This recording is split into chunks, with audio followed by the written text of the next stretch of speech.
अहिबल चक्रम, अहिबल चक्र के बिना जमीन से गड़ा हुआ धन नहीं निकाला जा सकता। और अहिबल चक्रम की विद्या जो है धीरे धीरे लुप्त हो गई है, क्योंकि हमारे पूर्वजों ने इस विद्या का इतना दुरुपयोग किया है कि यह विद्या आजकल कलयुग में बहुत ही कम देखने को मिलती है। 100 में से शायद एक आदमी ही अहिबल चक्रम की विद्या को जानता होगा। और धनशास्त्र में ऐसा भी लिखा है कि धन पाने के लिए, खासकर जमीन में गड़ा हुआ धन पाने के लिए आपको अहिबल चक्रम की आवश्यकता पड़ती है। और जमीन में गड़े हुए धन को तो छोड़ दिए, ऐसे भी धन की प्राप्ति करने के लिए नॉर्मल तरीके से भी आपको अहिबल चक्रम को जानने की आवश्यकता है, क्योंकि आपने अहिबल चक्रम को यदि सिद्ध कर लिया तो आपको गड़े धन को उखाड़ने की जरूरत नहीं पड़ेगी। वैसे भी ऐसे संयोग बन जाएंगे कि आपके घर में धन की आमद शुरू हो जाएगी। अब अहिबल चक्रम होता क्या है? अहिबल चक्रम 8 नागों का एक समूह है और इन समूहों में से 8 नागों के मंत्र हैं और 8 नागों के मंत्रों में से किसी एक मंत्र को आप सिद्ध कर सकते हैं तो आपको धन की प्राप्ति होती है। और यदि आप 2 मंत्रों को सिद्ध कर लेते हैं तो धन की अति प्राप्ति होती है। और 8 मंत्रों के बारे में आप जान लेते हैं तो आपको गड़े हुए धन को देखने की क्षमता भी मिल जाती है और गड़ा हुआ धन निकालने की ताकत भी मिल जाती है। ऐसी सिद्धियां मिल जाती हैं कि आप जमीन में गड़े हुए धन को निकाल सकते हैं। कहते हैं अहिबल चक्रम यदि संपूर्ण तरीके से आदमी पूर्ण तरीके से सिद्ध कर लेता है तो उसे भूत और भविष्य को देखने की भी ताकत मिलती है। लेकिन हमने बताया कि कलयुग में यह चक्र, इस चक्र की जो विद्या है वह लुप्त हो गई है। और हम आपको बता दें कि अहिबल चक्रम जो तंत्र है या जो सिद्धि है यह नागों की सिद्धियां है। और नाग ऐसे दिष्ट हैं जो जमीन के अंदर, जमीन के ऊपर, जमीन के बाहर, आकाश में सभी जगह नाग देख सकते हैं और सभी जगह यह विद्यमान रह सकते हैं। यहाँ तक कि नागों का उल्लेख है कि ऐसा कोई धर्म ना होगा जिस धर्मों में नागों का उल्लेख ना हो। जैन धर्म में नागों का उल्लेख है, मुस्लिम धर्मों में नागों का उल्लेख है और ईसाई धर्मों में भी नागों का उल्लेख है। और हिंदू धर्म में तो नाग देवता ही हैं और नागों की विशेष पूजा होती है।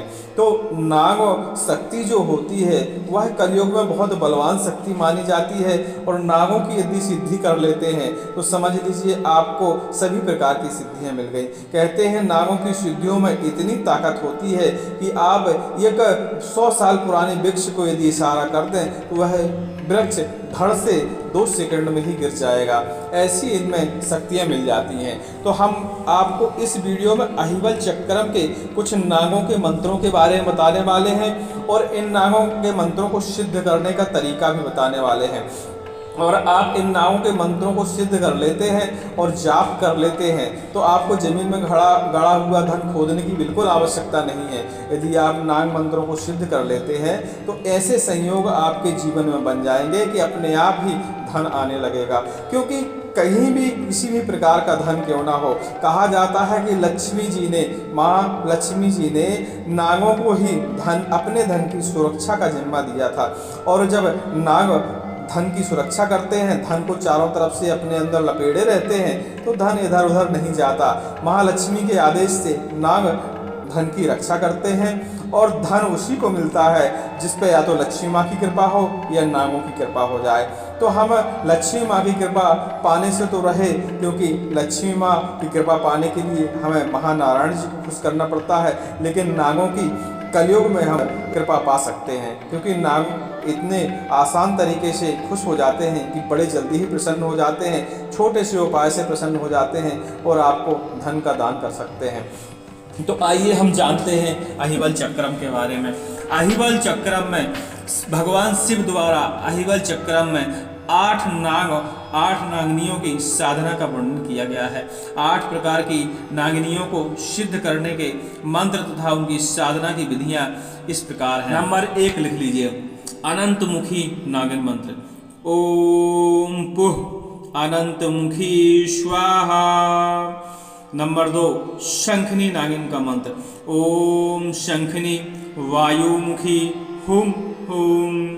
बासुकी मुखी नागिन मंत्र। ओम बासुकी मुखी स्वाहा। तक्षक मुखी नागिन का मंत्र। ओम कालजिह्वाय युः स्वाहा। कारकोटमुखी ओम पुः कारकोटमुखी स्वाहा। कुलीरमुखी नागिन का मंत्र ओम हुं हुं पूर्वभूतमुखी स्वाहा। पदम नामिनी ओम महा पदमनि स्वाहा। पदमनि मुखी ओम पुः पद्मिनी मुखी स्वाहा। यह ऐसे 8 नागिनों के मंत्र हैं। अब आपको सही से समझ में ना आए हो मेरे पढ़ने में तो हम इनको लिख के अपनी स्क्रीन पे चला देंगे, आप इनको लिख सकते हैं।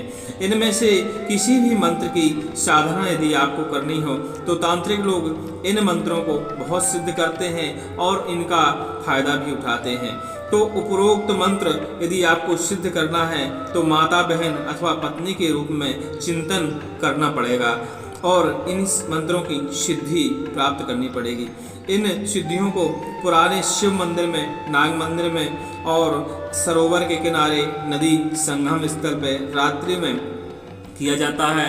इन मंत्रों की साधनाओं की सिद्धि प्राप्त करने के लिए दिव्य नागरों की इच्छा जाहिर की जाती है और उनका स्मरण किया जाता है और इसके बाद इन मंत्रों का रुद्राक्ष की माला में जप किया जाता है।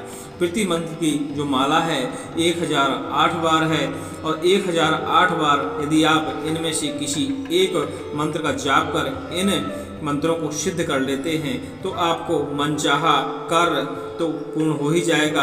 विशेष रूप से स्वर्ण मुद्राएं, जमीन में गड़ा धन, आकूत खजाने के आप स्वामी बन सकते हैं। किंतु दुरुपयोग के कारण ये विद्याएं लुप्त हो गई हैं। हमने ये बताया आपको।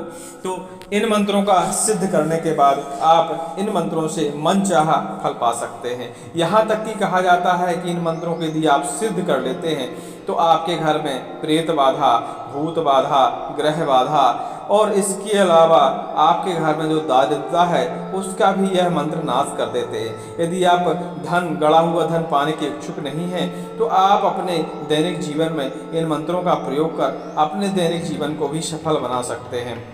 और अहिबल चक्रम यदि 8 मंत्रों का यदि आप जाप कर लेते हैं तो आपका अहिबल चक्र है जो सिद्ध हो जाएगा और अहिबल चक्र को सिद्ध करने के बाद आप मनचाहा कार्य कर सकते हैं। खासकर गड़े हुए धन को आप देख सकते हैं अपनी दृष्टि से और उसको निकाल भी सकते हैं, क्योंकि गड़े हुए धन में 80% धनों में नागों की सुरक्षा होती है। और जब अहिबल चक्र को आप सिद्ध कर लेंगे यानी इन 8 मंत्रों को सिद्ध कर लेंगे तो नागों से भय की आपको जरूरत नहीं पड़ेगी।